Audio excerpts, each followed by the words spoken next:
In previous lecture, we will discuss about inheritance. Inheritance શું છે? Types of inheritance.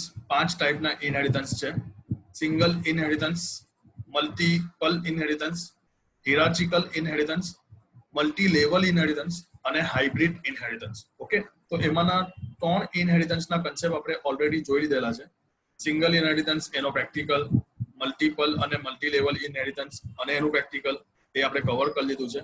આજે હું તમને વાત કરીશ હિરાર્ચિકલ અથવા હાયરાર્ચિકલ ઇનહેરિટન્સ. બંને પ્રોનાઉન્સ સાચું છે. કોઈ એને હેરાર્ચિકલ વાંચે છે, કોઈને હિરાર્ચિકલ વાંચે છે. So let's start hierarchical inheritance. Okay, તો બેઝિકલી એક ટ્રી સ્ટ્રક્ચર જેવું બને એને આપણે હિરાર્ચિકલ કહી શકીએ. જેવી રીતે કે અહીંયા હું તમને કહું છું કે કાર, તો કાર એક મેન ક્લાસ થઈ ગયો. એના અંદરથી ઓડી, ફરારી, મારુતિ આ બધા એક ડિરાઇવ ક્લાસ થયા. પણ મેઇન ક્લાસ કયો છે? તો કાર. અને કારના અંદરથી ડિવાઇડ થાય છે ઓડી, ફેરારી એન્ડ મારુતિ અને બહુ બધી કાર, રાઈટ.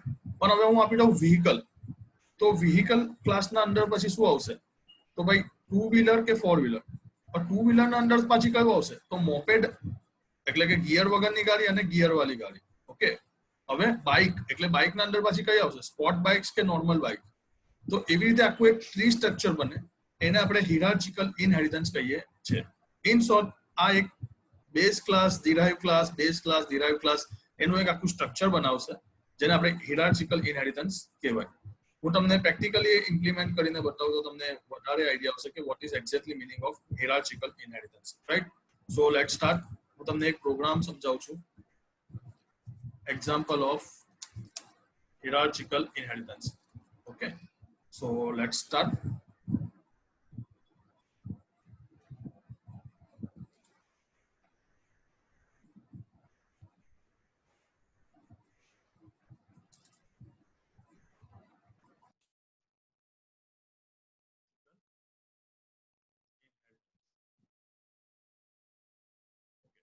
એક ક્લાસ ડિફાઇન કરી દઈએ, જે આપીએ છીએ આપણે એનું નામ એ.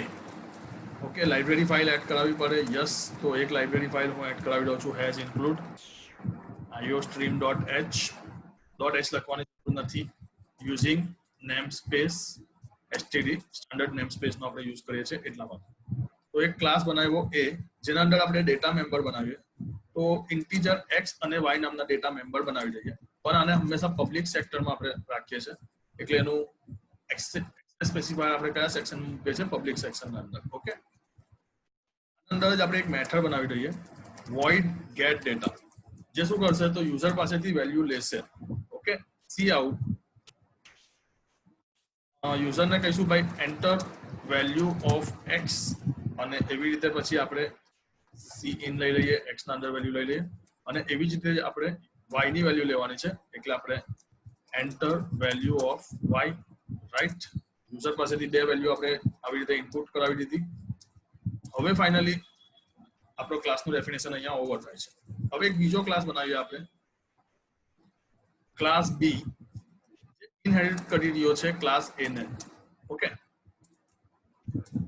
હવે ક્લાસ બી ના અંદર આપણે શું કરીએ છીએ? તો એના પબ્લિક સેક્શનના અંદર આપણે એક મલ્ટિપ્લિકેશન નામની મેથડ બનાવી છે. કઈ? મલ્ટિપ્લિકેશન નામ, જે શું કરશે? તો ભાઈ ક્લાસ એ ના જે ડેટા મેમ્બર હતા, એટલે કે એક્સ અને વાય, એ બંનેનું મલ્ટિપ્લિકેશન કરશે. તો અહીંયા હું ડાયરેક્ટ એને આવી રીતે પ્રિન્ટ કરાવી શકું, cout multiplication of x and y is, અને અહીંયા ડાયરેક્ટ હું એક્સ મલ્ટીપ્લાય વાય કરી દઈશ, રાઈટ. કેમ તો ઇનહેરિટન્સ નો કન્સેપ્ટ છે, એટલે આ એક્સ અને વાય ડેટા મેમ્બર જે ભલે ક્લાસ એ ના છે, પણ આપણે ઇનહેરિટ કરીએ છીએ, એટલા માટે આપણે ક્લાસ બી માં પણ એક્સેસ કરી શકીએ. અને આવી જ સેમ ડેફિનેશન આપણે બીજી એક ક્લાસની આપી દઈએ, ક્લાસ સી, જે અગેન ઇનહેરિટ કરે છે ક્લાસ એ ને, એટલે અહીંયા જો અગેન ઇનહેરિટેડ સેમ ક્લાસ. ઓકે, બંને એક જ ક્લાસને ઇનહેરિટ કરી રહ્યા છે, પણ અહીંયા આપણે મેથડનું નામ લખી દઈએ છીએ એડ, અને એ શું કરે છે? 2 નંબરનો સરવાળો. ચલો ફાઇનલી હવે આપણે મેઇન મેથડ બનાવીએ, એટલે જેના અંદરથી આપણો પ્રોગ્રામ એક્ઝિક્યુટ થશે, આપણે એ મેથડ બનાવીએ, જેના અંદર આપણે કયા ક્લાસનો ઓબ્જેક્ટ બનાવવો પડે? સી ક્લાસનો ઓબ્જેક્ટ બનાવીશું તો સી અને એ ક્લાસનો જ ઓબ્જેક્ટ બનશે. બી ક્લાસનો ઓબ્જેક્ટ બનાવીશું તો બી અને એ ક્લાસનો જ ઓબ્જેક્ટ બનશે. તો બેઝિકલી આપણે શું કરવું પડે? તો હું શું કરીશ? એક બી ક્લાસનો ઓબ્જેક્ટ બનાવીશ, જેનું નામ આપી દીધું B1, અને એક સી ક્લાસનો ઓબ્જેક્ટ આપી દઈશ, જેનું નામ આપી દીધું C1. બસ, આ બી ક્લાસના ઓબ્જેક્ટથી ઓટોમેટિક એ ક્લાસ તો કોલ થવાનો જ છે, કેમ તો ઇનહેરિટન્સ નો કન્સેપ્ટ છે અહીંયા તમે એ ક્લાસને ઇનહેરિટ કરી રહ્યા છો અગેન આ સી ક્લાસ થી એને તો ઇનહેરિટ થઈ જ રહ્યો છે રાઈટ હવે b1 ના મેથડ થી હું ગેટ ડેટા ને કોલ કરાવીશ અને b1 ડોટ મલ્ટિપ્લિકેશન ફંક્શન ને કોલ કરાવીશ એવી રીતે c1 થી ગેટ ડેટા ને કોલ કરાવીશ અને c1 ના મલ્ટિપ્લિકેશન ને c1 નું એડિશન જે મેથડ છે એને કોલ કરાવીશું આપણે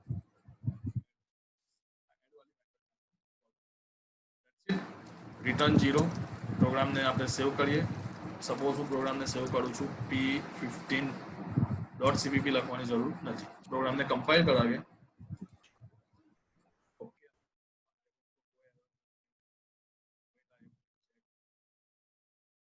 यस प्रोग्राम में कोई एरर नहीं एरर भी 0 और वार्निंग भी 0 આપણે આઉટપુટ ચેક કરીએ okay enter value of x 12 enter value of y suppose આપી 5 મલ્ટિપ્લિકેશન થશે યસ તે બંનેનું મલ્ટિપ્લિકેશન થઈ ગયું 60 હવે પાછું એન્ટર વેલ્યુ ઓફ x પૂછ્યું એટલે કોનું છે ક્લાસ c નું રાઈટ તો ત્યાં આપી દઉં છું 10 અને y ની વેલ્યુ આપી દઉં છું 20 બંનેનું એડિશન થઈ ગયું યસ 30 ઓકે તો સિમ્પલ આ હિરાર્ચિકલ પ્રોગ્રામ હિરાર્ચિકલ ઇનહેરિટન્સ નો એક પ્રોગ્રામ નો કન્સેપ્ટ હતો જ્યાં તમે જોઈ શકો છો કે ઇઝીલી શું કરે છે તો બેઝિકલી એ શું કરે છે અહીંયા મલ્ટિપ્લિકેશન અલગ અલગ ક્લાસનો સહારો અલગ અલગ ક્લાસની હેલ્પની લઈને ઓકે તો બેઝિકલી હવે આપણું એક જ ઇનહેરિટન્સ બાકી છે જે હું તમને થિયરીમાં જ સમજાવી દઉં છું પ્રેક્ટિકલ કરવાની જરૂર નથી આપણું એક ઇનહેરિટન્સ કન્સેપ્ટ બાકી છે હાઇબ્રિડ હવે હાઇબ્રિડનો મતલબ બધું મિક્સ સિંગલ ઇનહેરિટન્સ પણ હોઈ શકે મલ્ટી લેવલ પણ હોઈ શકે મલ્ટીપલ પણ હોઈ શકે અને હાઇબ્રિડ એટલે હિરાર્ચિકલ પણ હોઈ શકે કોઈ બી એટલે એક કરતા વધારે ઇનહેરિટન્સનું કોમ્બિનેશન એટલે બેઝિકલી આપણે શું કહી શકીએ હાઇબ્રિડ ઇનહેરિટન્સ ઓકે તો હું બેઝિકલી તમને એનું થિયરી સમજાવી રહ્યો છું પ્રેક્ટિકલ સમજાવવાની જરૂર નથી So the inheritance, which is the derivation of class, involve more than one form of inheritance. જો simple definition, એવું ક્લાસ જે ડિરાઇવ થતો હોય એક કરતા વધારે ઇનહેરિટન્સ થી એવા હેરિટન્સ ને આપણે શું કહી શકીએ એવા ઇનહેરિટન્સ ને આપણે કહી શકીએ હાઇબ્રિડ ઇનહેરિટન્સ રાઈટ તો બેઝિકલી કોઈ બી પ્રોગ્રામના અંદર આપણે multiple inheritance multi level inheritance single inheritance આ બધાનો યુઝ કરીશું તો બેઝિકલી આપણે હાઇબ્રિડ ઇનહેરિટન્સ નો કન્સેપ્ટ એક્સેસ કરી દઈશું ઓકે તો અહીંયા તમારો ઇનહેરિટન્સ નો કન્સેપ્ટ ઓવર થાય છે ઇનહેરિટન્સ ના કન્સેપ્ટમાં કોઈ પણ કન્ફ્યુઝન હોય તો તમે મને પૂછી શકો છો ડેફિનેટલી તમને એનું સોલ્યુશન આપીશ હવે બીજો એક કન્સેપ્ટ હવે સ્ટાર્ટ કરીશું આપણે constructor and destructor call during inheritance inheritance ના અંદર આપણે જ્યારે કન્સ્ટ્રક્ટર અને ડિસ્ટ્રક્ટર કોલ કરીશું ત્યારે કયા કન્સ્ટ્રક્ટરના ફ્લોમાં એ જશે રાઈટ તો હું તમને પ્રેક્ટિકલી બી સમજાવીશ અને થિયરી પણ સમજાવીશ એના પહેલા એક ક્વેશ્ચન આપણે સોલ્વ કરી દઈએ બહુ વાર એક્ઝામમાં બી પૂછાયો છે અને ઘણી વાર તમને લોકોને ટાસ્કમાં બી પૂછાય છે પ્રોગ્રામ છે ફ્રેન્ડ ફંક્શનની મદદથી એ પ્રોગ્રામ કરવાનો છે હું તમને બતાવું છું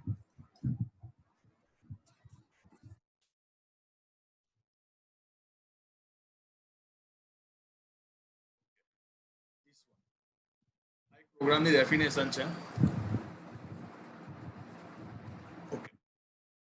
ડેફિનેશનમાં શું કહે છે પહેલા સમજો શાંતિથી પ્રોગ્રામની ડેફિનેશનને જોઈને ગભરાઈ નહીં જતા સિમ્પલ પ્રોગ્રામ છે કંઈ કરવાની જરૂર નથી એક્ઝામમાં 5 માર્ક્સમાં પૂછાય છે ઘણીવાર 7 માર્ક્સમાં બી પૂછાય છે ઓકે શું કહે છે સવાલ વાંચીએ આપણે ક્રિએટ 2 ક્લાસ બે ક્લાસ બનાવવાના છે ઓકે એક ક્લાસનું નામ છે ડીએમ એન્ડ બીજા ક્લાસનું નામ છે ડીબી ઓકે નાઉ હવે શું કહે છે આગળ ડેફિનેશન વાંચો which store the value of distance એટલે આ બંને ક્લાસ dm અને db ક્લાસ શું કરે છે ડિસ્ટન્સ સ્ટોર કરે છે બંને class okay dm store value એટલે કે distance in metre and centimetre એટલે આ dm ક્લાસ જે છે એ વેલ્યુ શેમાં સ્ટોર કરશે તો ભાઈ મીટર અને સેન્ટીમીટરમાં and db in feet and inch db class શેના અંદર સ્ટોર કરાવશે ફીટ અને ઇંચના અંદર ઓકે તમારું ડિસ્ટન્સ સ્ટોર કરી દીધું હવે શું કરવાનું છે આગળ વાંચો use a friend function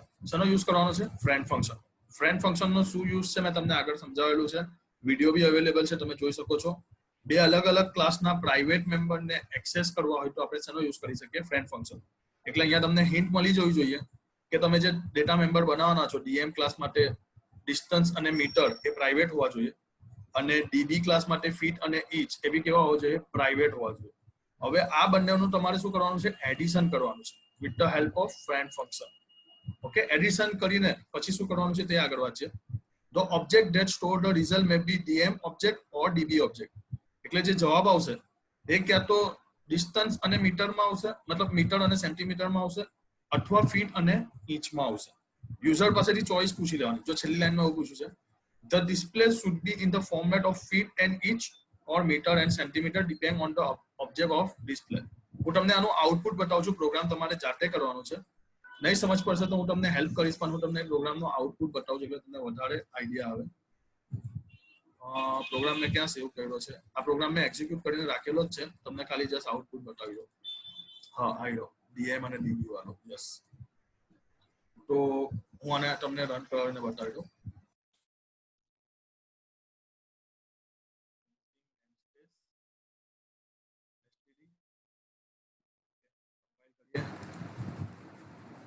void main નહીં આવે, આમાં ઇન્ટીજર મેન આવે. તો CLR SCR લખવાની બી જરૂર નથી, ગેટ CS લખવાની બી જરૂર નથી.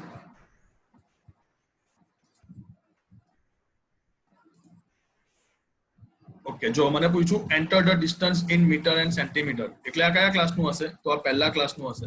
પહેલા ક્લાસમાં કયો ક્લાસ હતો? DM class. તો હું મીટર અને સેન્ટીમીટરમાં વેલ્યુ આપું છું. સપોઝ હું વેલ્યુ આપું છું n મીટર એન્ડ 57 સેન્ટીમીટર. પાછું પૂછે છે enter the distance in feet and inch, તો ભાઈ 30 ફૂટ અને 4 ઇંચ. તો જો હવે મને પૂછશે press 1 for metre and centimetre and press 2 for feet or inch, એટલે આ બંનેનો સરવાળો કરીને ક્યાં તો જવાબ આપશે મીટર અથવા સેન્ટીમીટરમાં, ક્યાં તો જવાબ આપશે ફીટ અથવા ઇંચના અંદર.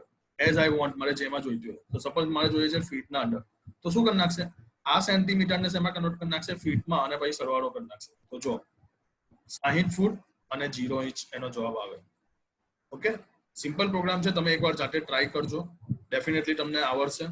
એક્ઝામમાં ઘણી વાર આ પૂછાયેલો છે, તો એનો ક્વેશ્ચન હું તમને વોટ્સઅપ કરી દઈશ. તમે જાતે એના અંદર જોઈ શકશો અને તમે ઇમ્પ્લિમેન્ટ કરી શકશો. આઈ હોપ સો તમને સમજ પડી હશે. નહીં સમજ પડી હોય તો કમેન્ટમાં મને જણાવો.